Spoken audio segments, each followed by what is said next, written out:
નમસ્કાર મિત્રો, સ્વાગત છે તમારું આપ સૌની શેરી ચેનલ ગુજરાતી સાહિત્ય વિથ નિકુંજ યુટ્યુબ ચેનલમાં. હું નિકુંજ પરમાર આપ સૌનું ટેદલથી આજના વિડીયોમાં સ્વાગત કરું છું. તો મિત્રો, 20 ઓગસ્ટ 2025 દ્વારા ગુજરાતની હાઈકોર્ટે જે ગુજરાત રાજ્યની આંગણવાડી કાર્યકર તેડાગર બહેનોના પગારમાં ₹14,800નો વધારો કરવામાં આવ્યો હતો. મિત્રો, તમે જાણો છો તેમ હાલમાં ગુજરાત રાજ્યના જે આંગણવાડી કર્મચારી બહેનોના જે માનદંડની વાત કરીએ તો મિત્રો જે છે 10,000 5,500. આ જોઈને મિત્રો ગુજરાતને હાઈકોર્ટે એક મહત્વપૂર્ણ ચુકાદો 20 ઓગસ્ટ 2025 દ્વારા આપવામાં આવ્યો હતો. આ સમાન કામ સમાન વેતન જોઈને એટલે કે મિત્રો ગુજરાત હાઈકોર્ટે ગુજરાત રાજ્યની આંગણવાડી કાર્યકર તેડાગર બહેનોના પગારમાં ₹14,800નો વધારો કરી 24,800 ને 20,300 કરી આપવામાં આવ્યો હતો. અને ગુજરાત હાઈકોર્ટે કહ્યું હતું કે આ વધારો 6 મહિનાની અંદર એટલે કે 28 ફેબ્રુઆરી 2026 સુધી આ વધારો ગુજરાત રાજ્યની આંગણવાડી કાર્યકર તેડાગર બહેનોના પગાર એટલે કે બેંક ખાતા સુધી પહોંચવો જોઈએ. સાથે સાથે એમ પણ મિત્રો કહ્યું હતું કે તેમને એરિયસ પણ ચૂકવવામાં આવે. તો મિત્રો, પરંતુ આજ દિન સુધી ગુજરાત સરકાર શ્રી એટલે કે મુખ્યમંત્રી ભૂપેન્દ્ર પટેલની સરકાર દ્વારા હજી સુધી આના વિશે કોઈ પરિપત્ર કોઈ અપડેટ આપવામાં આવી નથી. મિત્રો, તો શું છે સંપૂર્ણ ચર્ચા કરવાના છીએ. શું સરકાર ગુજરાતના મુખ્યમંત્રી શ્રી ભૂપેન્દ્ર પટેલ શું આ વધારાને લઈને શું વધારો કરશે કે નહીં કરે, શું છે સંપૂર્ણ ચર્ચા આજના વિડીયોમાં કરવાના છીએ. વિડીયો લાંબો છે પરંતુ તમારા માટે અગત્યની માહિતી લઈને આવ્યો છું. મિત્રો, વિડીયો અંત સુધી બનાવી લેજો. મિત્રો, તો સૌ પણ વાત કરીશું મિત્રો જે ત્રણ મહત્વવાળી છે આંગણવાડી કર્મચારીઓ માટે. આમાં મિત્રો છે નિયમિત ભરતી હેઠળ નિયમો જે ભરતી છે તે હેઠળ નિયમો નથી. મિત્રો, નિયમિત ભરતી નિયમો હેઠળ નથી. પીએસસી એટલે કે સ્પર્ધાત્મક પરીક્ષા ભરતી નથી. મિત્રો, આ સ્ટેશનરી ગવર્મેન્ટ પોસ્ટ નથી. મિત્રો, તમે જાણો છો એટલે કે વર્ગ 3 વર્ગ 4ના સરકારી કર્મચારી સમાન ગણાવી શકતા નથી. મિત્રો, એટલે કામીકરણ અંગે મિત્રો કામીકરણ અંગે ICDS યોજના હેઠળની આ સેવામાં સ્કીમ બેઝડ એન્ગેજમેન્ટ છે. ત્યારબાદ મિત્રો આ સીધી કાયમી સરકારી નોકરી ફેરવી શકાય નહીં. મિત્રો, એટલે કે ઓટોમેટિક રેગ્યુલેશન નહીં, એબ્સોલ્યુટલી ગવર્મેન્ટ સર્વિસ નહીં. મિત્રો, સંપૂર્ણ ચર્ચા કરવાની છે. વિડીયો સુધી બનાવજો. મિત્રો, તો મિત્રો તમને કહ્યું તેમ જે મુદ્દે છે તે કર્મચારી માગણી નકારી કાઢી છે. મિત્રો, ત્યારબાદ જે ચોથું મહત્વમાં મળે છે લિવિંગ વેજ, જીવન ચલણ લાયક વેતન સૌથી મહત્વનો ભાગ છે. મિત્રો, હૃદય કહી શકાય, કારણ કે ગુજરાત રાજ્યની જે આંગણવાડી કર્મચારી છે જે કામ કરી રહ્યા છે તે પ્રમાણે તેઓ વેતન મળવું જોઈએ. તો ગુજરાત હાઈકોર્ટે લિવિંગ વેજ એટલે જીવન ચલણ લાયક વેતન સૌથી મહત્વનો ભાગ છે. આ ચુકાદે કોર્ટે કહ્યું છે મિત્રો કે જે હાલનું હોનેરિયમ છે વર્કર્સને ₹10,000 મળે છે, જ્યારે હેલ્પર્સને 5,500 મળે છે. તે માનવીય જીવન માટે અપૂરતું છે. મિત્રો, તેથી કોર્ટનો આદેશ આપ્યો તો કોર્ટે કહ્યું છે કે આંગણવાડી વર્કર્સને 24,800 મહિનો એટલે કે 24,800 મળવા જોઈએ, જ્યારે આંગણવાડી હેલ્પરોને એટલે કે તેડાગર કાર્યકર બહેનોને મિત્રો ₹20,300 મહિનો મળવો જોઈએ. આ સરકારી પગારને પણ લિવિંગ વેજ છે. ત્યારબાદ મિત્રો ગુજરાત સરકારે આજ દિન સુધી એ બાબત ચોક્કસ અપડેટ આપી નથી કે જે ગુજરાત હાઈકોર્ટે જે નિર્ણય લીધો છે તે નિર્ણય કેટલો માન્ય છે. સરકારે દલીલ કરી છે. સરકારે કહ્યું છે કે આ પાર્ટ ટાઈમ કામ છે. કોર્ટે જવાબ આપ્યો છે કામના કલાકો જોઈ લો, જવાબદારી જોઈ લો, ફિલ્ડ ડ્યુટી જોઈ લો, ડેટા સર્વર રિપોર્ટિંગ કે આ બધું જોઈને ચોક્કસ કહી શકાય છે કે મિત્રો આંગણવાડી કાર્યકર પગાર વધારો કરવો જોઈએ. ત્યારબાદ પગારો ક્યાંથી લાગુ થશે? વધેરો પગાર 1 એપ્રિલ 2025થી લાગુ. બાકી રકમ 6 મહિના અંદર ચૂકવવાનો આદેશ આપ્યો છે. વર્ષોથી જેને એરિયસ પણ નથી મળ્યું મિત્રો તેમને આ ફક્ત કેસ કરનારને નહીં, ગુજરાતની તમામ જે આંગણવાડી વર્કર્સ અને હેલ્પર્સને લાભ મળશે. મિત્રો, જે ગુજરાત રાજ્યની આંગણવાડી કાર્યકર બહેનો છે તમામને આ લાભ મળશે. એમને અલગથી અરજી કરવાની જરૂર નથી. કોર્ટની તીવ્ર ટિપ્પણી જોઈ લો મિત્રો. સ્ટ્રોંગ ઓબ્ઝર્વેશન, સરકાર અંધદ્રષ્ટિથી જોઈ શકે નહીં. આટલું ઓછું વેતન સામાજિક ન્યાયનો વિરોધ છે. મહિલા કેન્દ્રિત કામને ઓછું મૂલ્ય આપવું યોગ્ય નથી. તો સરકાર પાસે શું વિકલ્પ છે? મિત્રો, સરકાર પાસે કયા વિકલ્પ છે? તો વિકલ્પ એક છે કે ચુકાદો અમલ કરવો, રાજ્ય સરકાર આજે 24,800 20,300 મુજબ પગાર નક્કી કરે, 1 એપ્રિલ 2025 એરિયસમાં ગણે અને 6 મહિનાની અંદર બાકી ચૂકવણી કરે. આ સૌથી સરળ અને કાયદેસર રસ્તો છે. જો અમલ થાય તો કોઈ નવી પ્રક્રિયા નથી મિત્રો. બીજો વિકલ્પ એ છે કે સુપ્રીમ કોર્ટમાં અપીલ, એસએલપી. રાજ્ય સરકાર સુપ્રીમ કોર્ટમાં એસએલપી કરી શકે છે, સ્પેશિયલ લીવ પેટિશન કરી શકે છે. પરંતુ સુપ્રીમ કોર્ટના સામાન્ય રીતે લિવિંગ વેજ જેવા મુદ્દામાં હાઈકોર્ટ અવલોકન રોકી શકતી નથી. સ્ટે મળે તો જ ચૂકવણી અટકે છે મિત્રો. તેમાં મહત્વપૂર્ણ બાબત એ છે કે સ્ટે ન મળે તો ત્યાં સુધી હાઈકોર્ટે ચુકાદો અમલમાં રહે છે.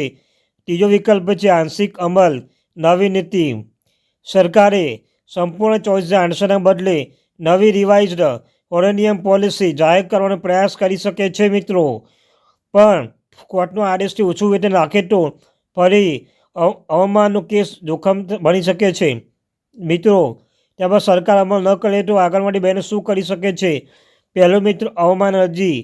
જો 6 મહિના પૂરા થાય છે છતાં ચૂકવણી ન થાય તો સીધી હાઈકોર્ટ અવમાન અરજી કરી શકે છે. આ બધું અસરકારક પગલું છે મિત્રો. ત્યારબાદ છે યુનિયન સંઘ મારફતે. બીજી મહત્વની યુનિયન છે તે સંઘ મારફતે તેઓ મહિલા અને બાળ વિકાસ વિભાગ દ્વારા મુખ્યમંત્રી કાર્યાલય સુધી, નાણાં વિભાગ સુધી ને સંયુક્ત રજૂઆત કરી શકે છે મિત્રો. ત્રીજું છે આ ચુકાદાથી ભવિષ્યમાં શું અસર બદલાશે? આંગણવાડી સેવા સસ્તી ગણાશે નહીં. હવે સરકાર માટે 5-10 હજાર ઓનેરિયમ પર કામ ચલાવવું મુશ્કેલ છે. અન્ય રાજ્યોમાં પણ ગુજરાતે ચુકાદો રિફરન્સ કેસ બનશે મિત્રો. મિનિમમ વેજ જેવા મુદ્દા ફરી ઉઠશે. ચુકાદોના સંકેતો, પેમેન્ટ ઓફ ગ્રેજ્યુટી એસિડ એક્ટ, મિનિમમ વેજ એક્ટ મિત્રો. આ તમામ એક્ટ થશે લાગુ. ECCE teacher. ત્રીજું છે એજ્યુકેશન ક્રેડિટ તરફ માર્ગ. આંગણવાડી બહેનો ECCE ટીચર તરીકે upgrade, training plus pay structure એ દિશાઓમાં બનાવવાની શક્યતા છે મિત્રો. આ ચુકાદો ઐતિહાસિક કેમ કહેવાશે મિત્રો? કારણ કે પહેલીવાર હાઈકોર્ટે સ્પષ્ટ કર્યું છે કે આંગણવાડી બહેનો ચેરિટી પર નથી, તેઓ ડિગ્નિટી સારી જીવવા લાયક વેતન માગે છે. ઓનેરિયમ શબ્દ પ્રેક્ટિલિસ્ટથી નકાયો છે. મહિલા અને કામને કાયદાકીય મૂલ્ય રાખ્યું છે મિત્રો. અંતમાં એક મહત્વની વાત એ છે કે આ ચુકાદો ફક્ત પગાર નથી, આ માન સુરક્ષા અને ઓળખનો ચુકાદો છે. તેથી મિત્રો હવે ગુજરાત સરકાર ક્યારે અમલ કરી શકે છે મિત્રો? તબક્કાવાર પ્રક્રિયા કેવી હોય છે? તો મિત્રો ત્યારબાદ હાઈકોર્ટે આવા મોટો ચુકાદો બાદ સામાન્ય રીતે નીચે પ્રમાણે ચાલે છે મિત્રો. સ્ટેપ 1 છે કાયદા વિભાગ, લીગલ ઓપિનિયન. મહિલા અને બાળ વિકાસ વિભાગ કાયદા વિભાગ પાસે મત લે છે. સમય 2-4 અઠવાડિયે બની શકે છે. સ્ટેપ 2 નાણાં વિભાગ, કેટલા કર્મચારીઓ, વાર્ષિક બોજ કેટલો છે, બજેટમાંથી કેટલી ગ્રાન્ટ મળશે. ત્રીજો સ્ટેપ છે કેબિનેટ, મુખ્યમંત્રી સ્તરે અમલ કરવું કે એસએલપી કરવી. આ નિર્ણય સમય 2-3 અઠવાડિયે જેવો લાગી શકે છે. જો સરકાર અમલ કરવું નક્કી કરે તો 5 મહિના અંદર GR આવી શકે છે. ત્યારબાદ જો સરકાર સુપ્રીમ કોર્ટમાં જાય તો શું થશે? સરકાર શું કરશે? એસએલપી દાખલ કરશે મિત્રો. એસએલપી દાખલ કર્યા બાદ સ્ટે ઓન હાઈકોર્ટ ઓર્ડર માગશે. ત્યારબાદ સુપ્રીમ કોર્ટ સામાન્ય રીતે શું કરી શકે છે? વિકલ્પ 1, સ્ટે મળતું નથી, હાઈકોર્ટનો ચુકાદો અમલમાં રહેશે, સરકારની ચૂકવણી કરવી જ પડશે મિત્રો, કેસ ચાલતો રહેશે. આંગણવાડી બહેનો માટે સૌથી સારો વિકલ્પ છે. ત્યારબાદ વિકલ્પ 2 જે છે પેનલ્ટી સ્ટે. કદાચ એરિયસ રોકે, ફીચર સેલેરી પણ ચર્ચા કરે. સંપૂર્ણ રોક બહુ દુર્લભ છે મિત્રો. વિકલ્પ C ફૂલ સ્ટે. ફક્ત ત્યારે કે મોટો કાયદાકીય પ્રશ્ન હોય અને હાઈકોર્ટે સ્પષ્ટ ભૂલ કરી હોય. અહીં હાઈકોર્ટે લિવિંગ વેજ પ્લસ આર્ટિકલ 21 આધાર લીધો છે એટલે ફૂલ સ્ટેની શક્યતા બહુ ઓછી છે મિત્રો. મહત્ત્વની કાયદાકીય વાત છે તો તમારા માટે ખૂબ ઉપયોગી છે. સ્ટે ન મળે ત્યાં સુધી હાઈકોર્ટ ચુકાદો કાયદેસર રહેશે, અમલ ફરજિયાત છે. ત્યારબાદ ત્રીજી છે કે આંગણવાડી બહેનો માટે પ્રેક્ટિકલી સ્ટ્રેટેજી શું છે? શું કરી શકે છે આંગણવાડી બહેનો?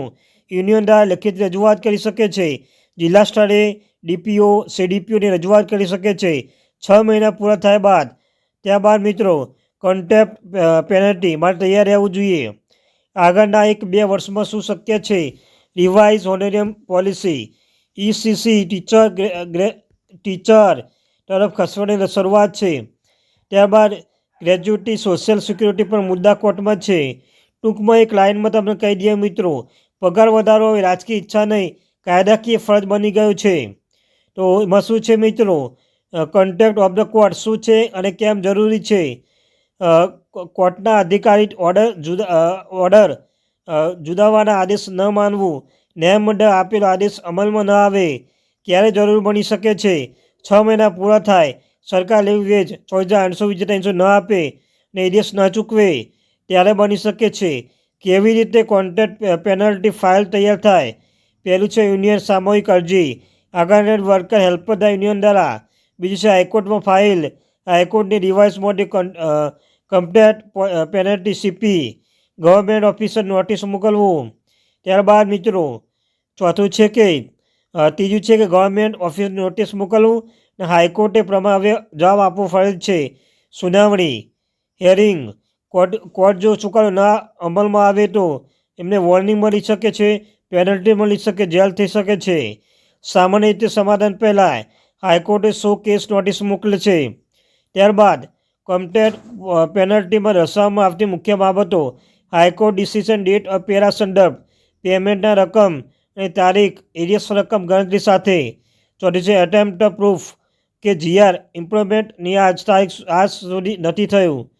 આ મિત્રો આટલું બની શકે છે. આમ ગુજરાત હાઈકોર્ટે તેમના મત પ્રમાણે એ ચોક્કસ રીતે ગુજરાત હાઈકોર્ટના આંગણવાડી કાર્યકર તેડાગર બહેનો પગારમાં વધારો કરી શકે છે. અન્યથા જો વધારો નહીં કરે તો તેમને આગળ હાઈકોર્ટ દ્વારા જે કેસ દાખલ કરશે, SLP દાખલ કરશે, છતાં પણ તેમને અંતે ગુજરાત હાઈકોર્ટ દ્વારા જ આ તેમને જે ફરજ બજાવીને ગુજરાત રાજ્યની આંગણવાડી કાર્યકર તેડાગર બહેનોના પગારમાં વધારો થશે જ. કારણ કે આગળની પરિસ્થિતિ જોતાં ગુજરાત હાઈકોર્ટે પણ જેવી રીતે વધારો કર્યો છે તેવી જ રીતે હાઈકોર્ટે પણ ગુજરાતની રાજ્યની આંગણવાડી કાર્યકર તેડાગર બહેનોના પગાર બાબતે ચોક્કસ નિર્ણય લઈ શકે છે મિત્રો. તો આ ત્યાંથી મહત્વપૂર્ણ અપડેટ. ખૂબ thank you very much. Video like કરી, ચેનલ સબસ્ક્રાઈબ કરો મિત્રો.